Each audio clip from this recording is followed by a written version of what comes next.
Guys, welcome to my channel again. তো দেখো, চলে আসি নতুন আরেকটা আপডেট নিয়ে। তো আজকের এই আপডেটটা মেনলি যে বিষয়টা সেটা হচ্ছে লক্ষ্মী ভাণ্ডার নিয়ে। তো লক্ষ্মী ভাণ্ডার নিয়ে তোমরা অলরেডি নিয়মটা জানো যে 25 বছর হলে পরেই কিন্তু লক্ষ্মী ভাণ্ডারে নাম নথিভুক্ত করা যাবে। সরকার তরফ থেকে এটা নিয়মটা বলা হয়েছে। তো সেই ক্ষেত্রে নতুন নিয়ম কিন্তু দেখো, সময়ের সাথে সাথে সব কিছু কিন্তু আপডেট হচ্ছে। তো এই ক্ষেত্রে আগে আজ থেকে 1 থেকে 1.5 বছর আগে যখন স্টার্ট হয়েছিল লক্ষ্মী ভাণ্ডার, সেই সময় নিয়ম আর এখনের নিয়মের মধ্যে কিন্তু অনেক তফাৎ রয়েছে। এই জায়গাতে আজকে যে আপডেটটা আমি তোমাদের আলোচনা করব, যেটা তোমরা কিন্তু এর আগে অন্য ভিডিওতে তোমরা কিন্তু জিনিসটা দেখোনি, মানে সেই আপডেটটা পাওনি, ঠিক আছে, ব্যাংক রিলেটেড। কারণ অনেকেই আছে যাদের লক্ষ্মী ভাণ্ডার নিয়ে প্রবলেম আছে, লক্ষ্মী ভাণ্ডারে টাকা আটকে যাচ্ছে, লক্ষ্মী ভাণ্ডারে টাকা তারা পাচ্ছে না, ঠিক আছে, 1 মাস 2 মাস 3 মাস। তো এই ক্ষেত্রে কেন, কিসের জন্য সমস্যাটা হচ্ছে? তো যারা নতুন অ্যাপ্লাই করবে বা যারা মনে করো পুরানা রয়েছে, যাদের এই সমস্যাটা হচ্ছে, তারা কি সলিউশন এখানে করলে পরে 100% তোমাদের কাজ আর নেক্সট টাইম থেকে এই প্রবলেমটা হবে না, সেটা আমি তোমাদেরকে ভিডিওতে জানাবো। তো তার জন্য ভিডিওটা শেষ পর্যন্ত দেখতে হবে, এবং দেখার পর যদি ভিডিওটা ভালো লাগে লাইক করবে আর শেয়ার করবে যদি তোমাদের ভিডিওটা হেল্পফুল মনে হয়। আর সবচেয়ে গুরুত্বপূর্ণ যে ভিডিওটাকে লাইক অবশ্যই করবে, আর কমেন্টে জানাবে যে তোমাদের কার কার কী সমস্যা রয়েছে, কোথা থেকে তোমরা জিনিসটা দেখছো। তো যাই হোক, যে আপডেটটা সেটা আমি তোমাদের জানাচ্ছি। তো প্রথমত যে আপডেটটা সেটা হচ্ছে যে ব্যাংকের তরফ থেকে সমস্যাটা হচ্ছে। কোন ব্যাংকে? উত্তরবঙ্গ যে গ্রামীণ ব্যাংক রয়েছে, সেই ব্যাংকের যারা অ্যাকাউন্ট দিয়েছিল লক্ষ্মী ভাণ্ডারের ক্ষেত্রে, ঠিক আছে, তো তাদেরই কিন্তু সমস্যাটা হচ্ছে বিভিন্ন রকমভাবে করে।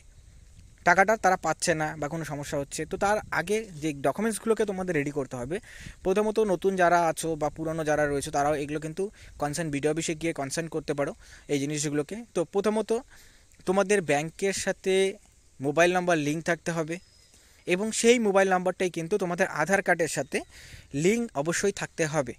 হ্যাঁ, যদিও কিনা এটা এখনও পর্যন্ত বলা হয়নি, কিন্তু পরবর্তী সময় কিন্তু এই জিনিসটা করতে হবে। তো যারা নতুন করবে, তো এই সমস্যাটা পরবর্তী সময়ে যাতে না পড়তে হয়, যার জন্য তোমাদের এই বিষয়টা বলা, যে তোমরা অবশ্যই লক্ষ্মী ভাণ্ডারে অ্যাপ্লাই করার আগে, কারণ সামনেই তোমাদের দুয়ারে সরকার ক্যাম্প রয়েছে যেখানে তোমরা অ্যাপ্লিকেশন জমা করবে।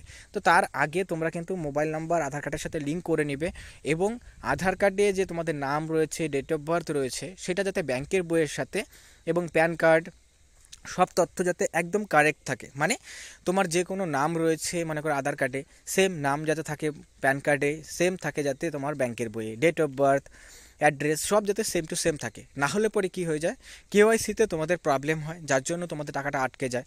আর গ্রামীণ ব্যাংকের কথা যেটা আমি বললাম, যে গ্রামীণ ব্যাংকে একটু সমস্যা অবশ্যই হচ্ছে।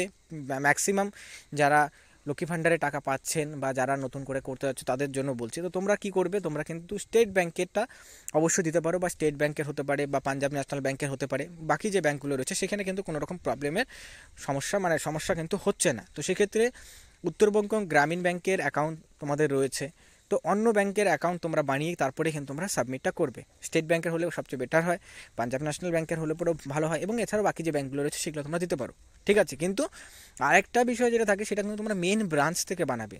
কারণ বিভিন্ন রকমের যে ছোটো ছোটো যে শাখাগুলো রয়েছে, শাখাগুলোর থেকে বানালে পরে কিন্তু সমস্যা হয় অনেক সময়। কারণ তোমাদের কোনো ডকুমেন্টসের জন্য টাকাটা ঢুকছে না, এটা বলা হয়, তো তখন তোমাদেরকে বলা হয় যে মেন ব্রাঞ্চে যেতে হবে। তো সেক্ষেত্রে মেন ব্রাঞ্চের বইটা বানানোটাই সবচেয়ে বেটার যারা নতুন করে করছে, কারণ এটা তো লাইফ টাইম চলবে। কারণ এই যে ভাণ্ডারটা তোমাদের লক্ষ্মী ভাণ্ডারে টাকাটা পাবে, তো সেটা কিন্তু তোমাদের লাইফ টাইম চলবে। তো সেক্ষেত্রে ডকুমেন্টসগুলো ঠিকঠাক রাখাটা অবশ্যই গুরুত্বপূর্ণ। তো শুরুতেই এই কাজগুলো করে নিলে পরে আমাদের এই সমস্যা আর সম্মুখীন হতে হবে না। তো এগুলো ছিল নতুন নিয়ম।